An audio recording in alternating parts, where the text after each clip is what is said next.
Brasileiros e brasileiras, minhas únicas vossas excelências, meus únicos patrões, seu empregado público, Jorge Cajuru, orgulhosamente eleito pelo estado de Goiás, a quem devo gratidão eterna, volta, como de hábito, a esta tribuna. Amigo querido, representante digno do Distrito Federal, presidente Isalci Lucas, atrás de sua mesa e acima, não tem como chegar a esta tribuna e não olhar para ele, Rui Barbosa.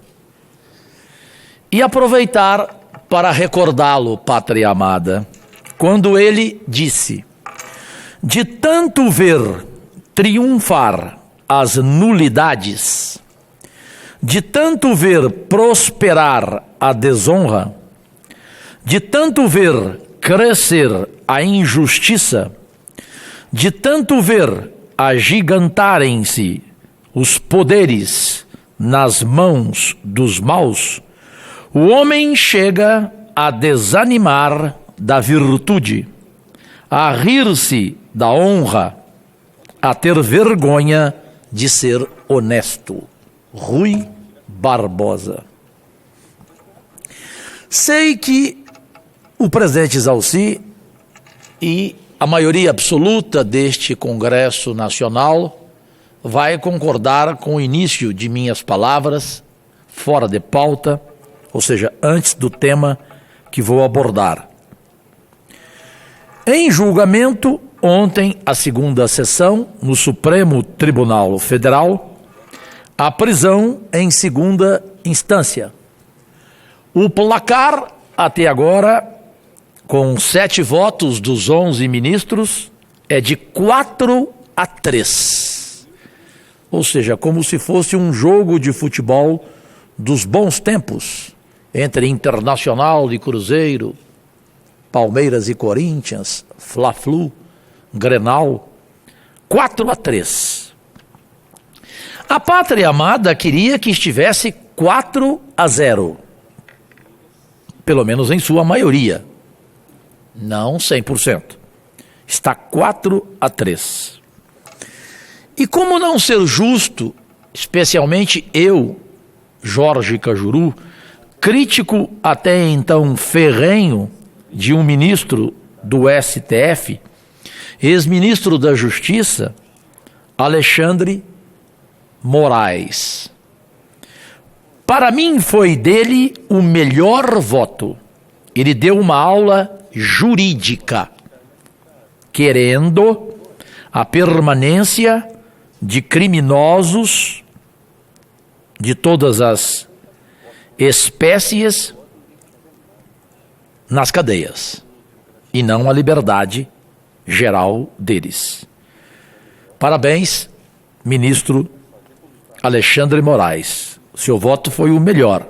Claro, Fux, como sempre, inclusive feliz ao dizer ontem que ele sim ouve a opinião pública, que ele respeita a opinião da sociedade brasileira, ao contrário de Lewandowski, que disse não se preocupar com a opinião do país, que ele só se baseia na consciência dele. Pergunto eu, que consciência tem o senhor Lewandowski? Qual? Ela é invisível. E Barroso, que também, mais uma vez, foi feliz em seu voto. O mesmo digo para Edson Fachin. 4-3, 7 votos, faltam e serão conhecidos no dia 6 de novembro os votos de Carmen Lúcia, Gilmar Mendes, o decano Celso de Mello e o presidente Dias Toffoli. Pode caminhar para um empate, 5-5, e o Brasil depender do voto do presidente Dias Toffoli. Assim como eu elogiei aqui o ministro Alexandre Moraes, tão até então criticado por mim, pelo seu voto, pois ele deve ter refletido com a família e concluído: não vou decepcionar o Brasil, vou votar como a maioria quer.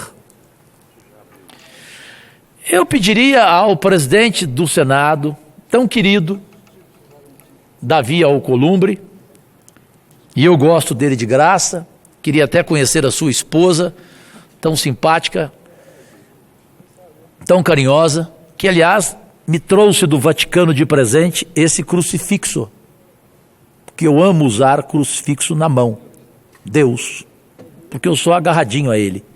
Muito grato, senhora esposa do presidente Davi. E a senhora poderia convencer o presidente a ele agir como ministro Alexandre Moraes, voltar atrás, reconhecer os erros deste Senado que está manchado no Brasil, que não é verdade o que se apresentou aqui anteontem, que o Senado mudou, que o Senado hoje é outra situação. Não. Vá para as ruas e pergunte à nação. A imagem deste Senado é a mesma. Um Senado que engaveta pedidos óbvios de CPIs, pedidos de impeachment, que engaveta projetos de lei importantes, como Isalci tem, como Stevenson tem, como Confúcio tem, como eu tenho. Em fevereiro eu apresentei o fim da reeleição e até agora o presidente engaveta esse meu projeto. Porque de repente o presidente não quer.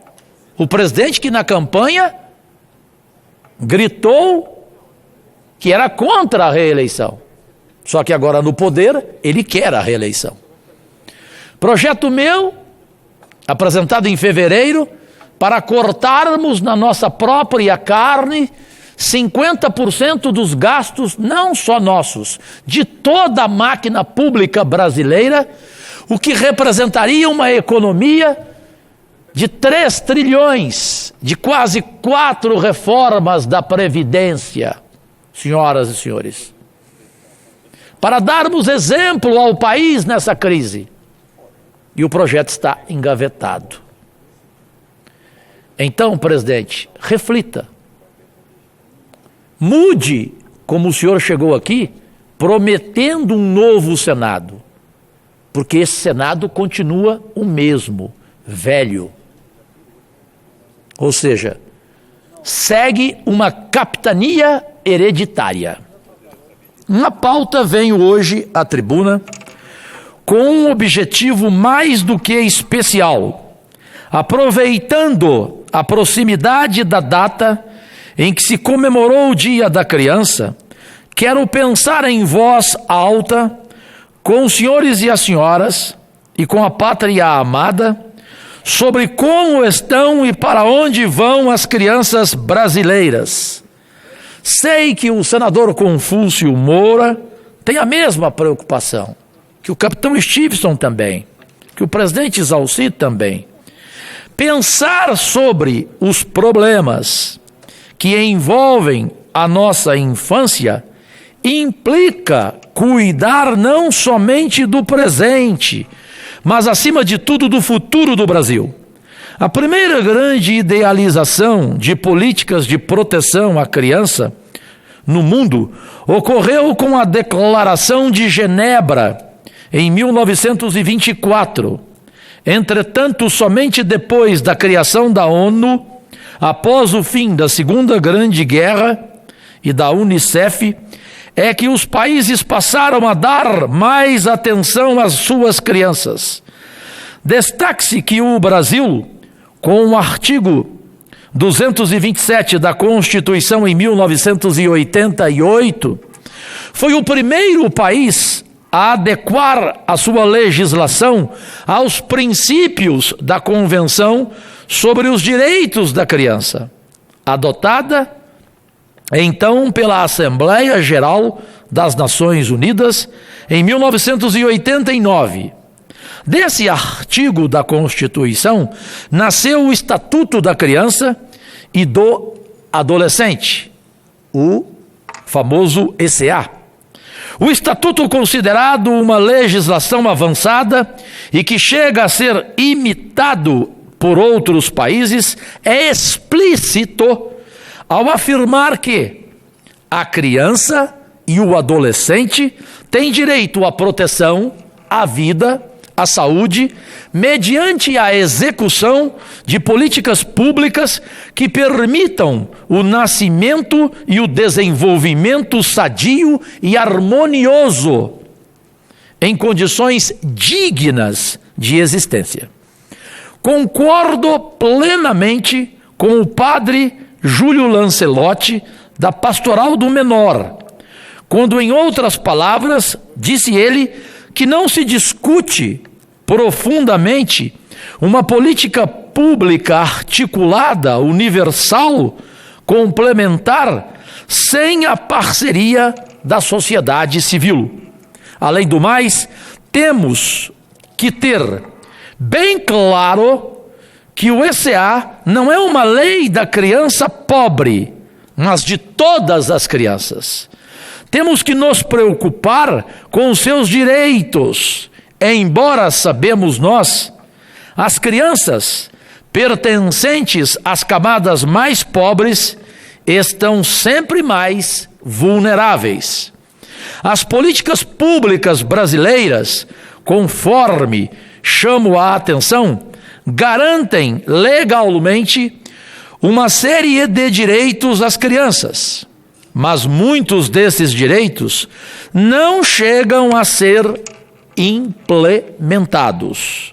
Enfim, pergunto: qual a realidade da criança brasileira?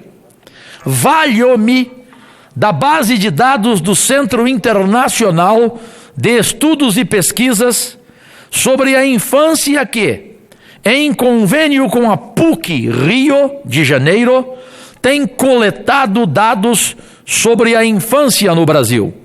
Segundo o Centro de Estudos, dos 20 milhões de crianças entre 0 e 6 anos no Brasil, pasmem, 45% vivem em famílias cuja renda está abaixo da linha da pobreza, capitão Stevenson. Significa o quê? Que vivem em condições precárias de saúde, educação, senador Confúcio, habitação, alimentação e segurança, país.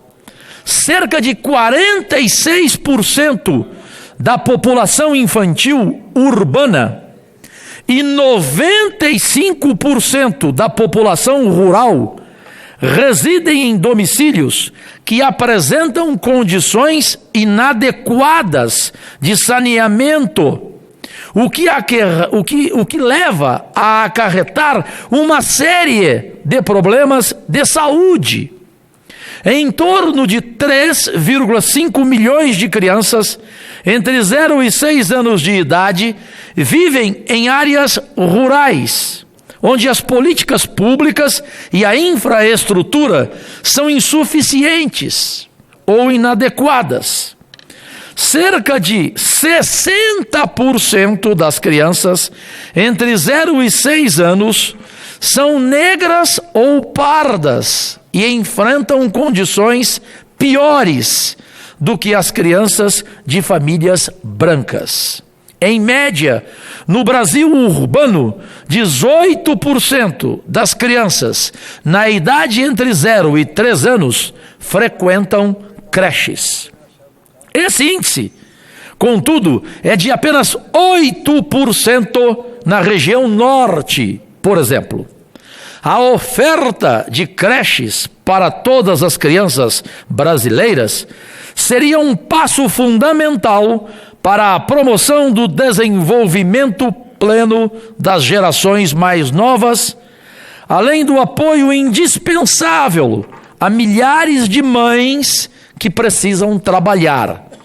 Em recente artigo com o título Inteligência e indulgência, o brasileiríssimo Dr. Drauzio Varela conclui que nutrição inadequada, infecções de repetição e indigência cultural comprometem o desenvolvimento do cérebro da criança.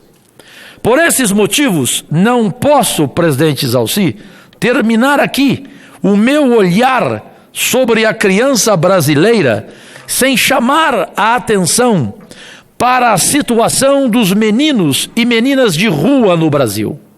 Eles estão, senador Confúcio, na Praça da Sé, em São Paulo, nas Fontes da Glória, no Rio de Janeiro, nas proximidades das rodoviárias, aqui em Brasília, inclusive, Zalci, na Praça Raul Soares, em Belo Horizonte, no Centro Histórico do Recife, na Avenida Goiás, na minha querida Goiânia.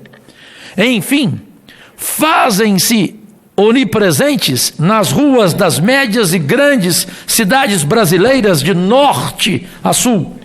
Os meninos e meninas de rua representam uma realidade que não quer calar e representam literalmente uma vergonha nacional. Segundo dados da campanha nacional Criança Não É da Rua e de Rua, cerca de 25 mil crianças passam as noites nas ruas das cidades brasileiras. O número é incerto porque a maioria das cidades não conta com dados estatísticos sobre a questão. Os relatórios anuais da Unicef sobre a situação mundial da infância têm repetido que as crianças, uma vez nas ruas, tornam-se vulneráveis a todas as formas de exploração e abuso, ficando longe dos parâmetros da infância ideal prevista na Convenção sobre os Direitos da Criança. Há uma falha no entendimento do perfil desses pequenos, até mesmo para o poder público. Não há uma metodologia no país que permita estudar quem e quantas são, e mesmo como sobrevivem. As crianças não aparecem nem mesmo nas informações levantadas pelo IBGE. De fato, vivem como crianças invisíveis. Em Goiânia, que senador Confúcio viveu, segundo o Censo Nacional sobre Crianças e Adolescentes em situação de rua, realizado em 75 cidades do país, com mais de 300 mil habitantes, existem 1.470 crianças e adolescentes nessa situação. Dentre os motivos para deixarem o lar, prevalecem briga em família, violência doméstica, alcoolismo e dependência química, lamentavelmente. Muito da implementação das políticas públicas depende de nós. Como a música de Ivan Lins. Depende de nós, que esse mundo ainda tem jeito, apesar do que o homem tem feito. Depende do parlamento brasileiro. Então fecho. Conclamo a pátria amada brasileira, para que nós voltemos para as nossas crianças como uma responsabilidade inarredável.